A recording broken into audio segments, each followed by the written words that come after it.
حاتم طائی نے کہا تھا، میں نے 4 علم اختیار کیے اور دنیا کے تمام عالموں سے چھٹکارا پا لیا۔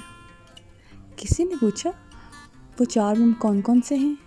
حاتم طائی نے جواب دیا، پہلا یہ کہ میں نے سمجھ لیا کہ جو رزق میری قسمت میں لکھا ہے وہ نہ تو زیادہ ہو سکتا ہے نہ کم، اس لیے زیادہ کی طلب سے بے فکر ہو گیا۔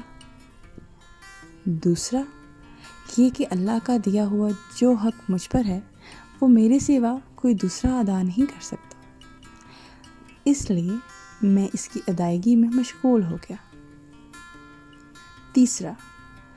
تیسرا یہ کہ ایک چیز مجھے ڈھونڈ رہی ہے، وہ ہے میری موت۔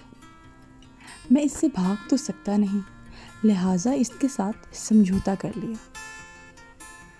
چوتھا یہ کہ میرا اللہ مجھ سے باخبر رہتا ہے، چنانچہ میں نے اس سے شرم رکھی اور برے کاموں سے ہاتھ اٹھا لیا۔ یہ 4 علم زندگی کے لیے اصول اور ایسی مشغلِ راہ ہیں جس نے انہیں اپنا لیا، زندگی اس کے لیے اتنی آسان اور مطمئن ہو جائے گی کہ دنیا میں کسی نے سوچا بھی نہیں ہوگا۔ تو آئیے ہم بھی یہ 4 علم اپنانے کی کوشش کرتے ہیں۔